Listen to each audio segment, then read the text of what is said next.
Assalamualaikum warahmatullahi wabarakatuh. Perkenalkan nama saya Aldianera dengan NIM G0024005.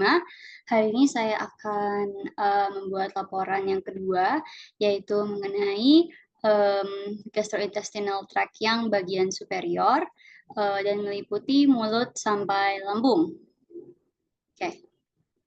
Saya akan mulai dari paling atas, yaitu mulut atau kavitas oris, di mana kavitas oris ini akan dibagi jadi dua bagian, yaitu ada vestibulum oris dan ada kavitas oris propria, di mana untuk vestibulum oris ini bisa dilihat di nomor 4, dan kavitas oris propria itu ini. Oke. Untuk isinya, vestibulum oris itu nanti akan dibatasi oleh beberapa bagian, di mana di anteriornya akan di anterolateral itu akan dibatasi oleh labium superius et inferius di atas dan bawah. Nanti juga ada bagian lateral, anterolateral di sini akan ada corpus adiposum bucce. Nanti dia di sebelah lah, tidak terlihat. Setelah itu di bagian dorsalnya di sini nanti ada arcus dentalis atau tadi ada proses alveolaris di superior et inferior juga. Untuk kavitas oris propria ini nanti akan dibatasi oleh beberapa hal. Untuk di bagian anteriornya nanti ada rima oris atau bagian masuk atau keluarnya makanan. Nanti di bagian dorsalnya nanti di sini tuh ada isthmus faucium. Nanti di bagian superior akan ada palatum durum dan ada palatum mole. Ini durum ini mole. Di mana nanti palatum durum ini akan terdiri dari 2/3 anteriornya itu akan terdiri dari osis palatinus,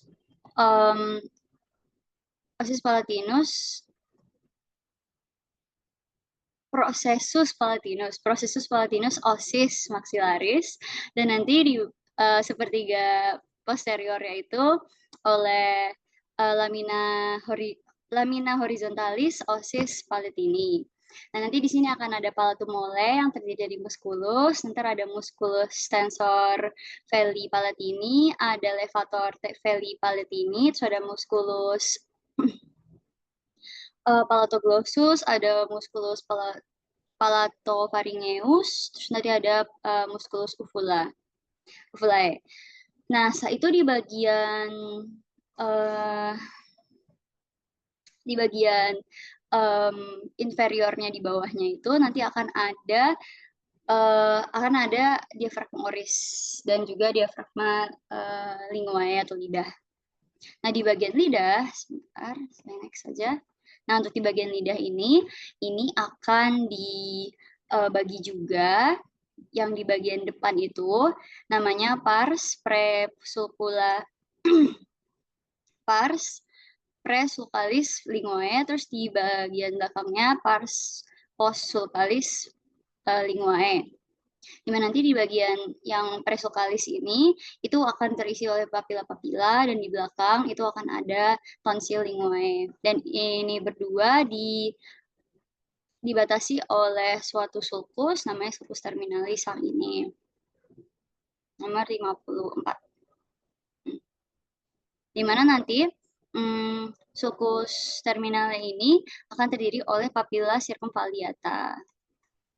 Oke, lanjut ke muskulusnya.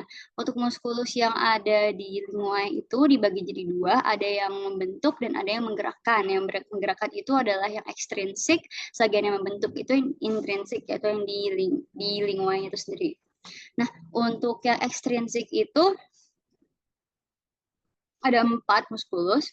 Ada genioglossus, ada hyoglossus, ada styloglossus, terus ada palatoglossus. Oke, setelah itu nanti di bagian intrinsik ya, itu juga ada 4 muskulus, ada longitudinale superior et inferior, terus ada ada vertikalis linguae, terus ada transversalis linguae.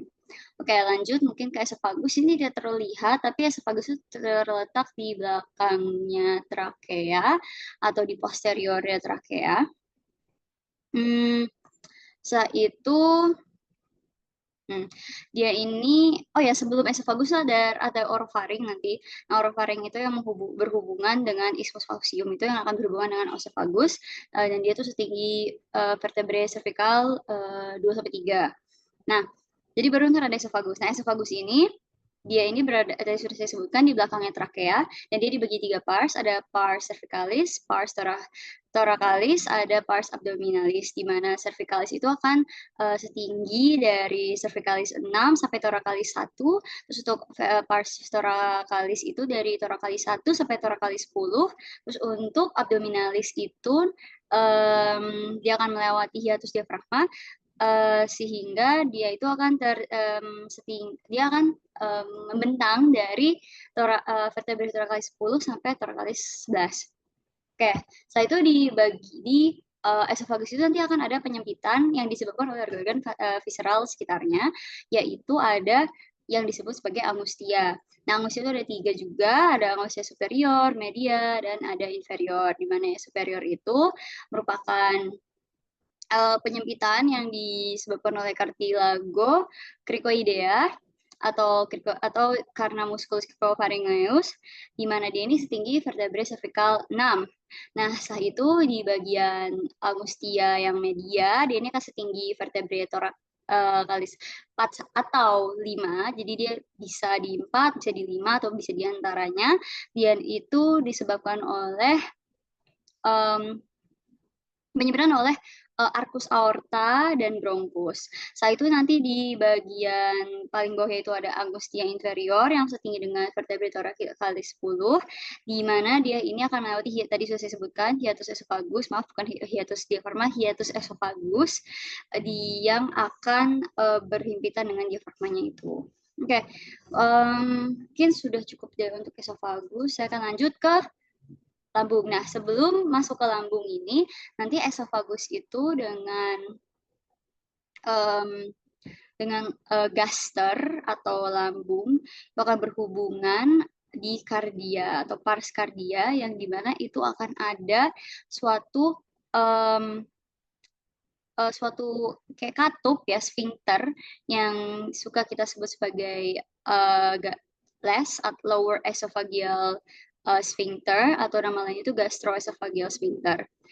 Oke, terus nanti saat lanjut ke bawah itu nanti dia akan membuat suatu lekukan yang sebelah atas ini ada incisura cardiaca namanya. Nah, oke, terus di lambung itu akan dibagi jadi beberapa bagian juga. Tadi saya sebutkan salah satunya ada pars cardiaca, nanti ada fundus, nanti di sini ada corpus, terus ada pilorus. Nah, untuk di fundus ini dia akan berubah. Nah, terus nanti di corpus ini akan ada suatu lipatan plika atau kita sebut sebagai rugae. Saat itu nanti di pilorus ini akan juga dibagi jadi 2, ada antrum dan juga ada kanalisnya, di mana di kanalisnya itu nanti juga akan ada suatu katup atau sphincter yang kita sebut sebagai musculus sphincter pylori. Setelah itu gaster itu akan juga dibagi jadi berdasarkan lapisannya, dinding itu akan dari luar itu akan dibagi jadi 4 juga, ada tunica serosa, tunica musculus, tunica submucosa, terus ada tunica mukosanya, di mana bedanya dengan organ visceral abdomen yang lain, di bagian tunica musculus dia akan lebih tebal sehingga dia mempunyai 3 lapisan musculus, yang dimana dari paling dalam itu adalah musculus obliqui, terus habis itu ada musculus circularum, terus ada longitudinum. Oke, sepertinya itu untuk gaster. Ini maaf, ini yang lebih jelasnya lagi, ada fundus nomor 9, ada corpus, ada pilorus, ada cardiaca nanti di sini, di sininya ada katup ya. Jadi di sini akan membuat katup atau sphincter, di sini pun juga akan membuat katup atau sphincter. Nah, jadi untuk menjawab juga pertanyaan yang apabila dia makan banyak, bagaimana kompensasi sphincternya. Jadi nanti pada saat makanan udah terlalu penuh, sphincter akan otomatis tertekan. Dan itu yang membuat merasa tidak nyamannya itu karena sphincter tertekan. Dan saat itu juga terjadi, peristaltik akan juga bergerak lebih cepat karena makanannya lebih banyak, sehingga makanan tidak akan apa? Sehingga makanan akan dicerna lebih cepat oleh tubuh dengan bantuan peristaltik yang lebih cepat.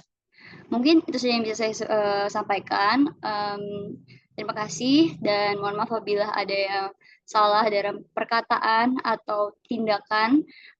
Wassalamualaikum warahmatullahi wabarakatuh.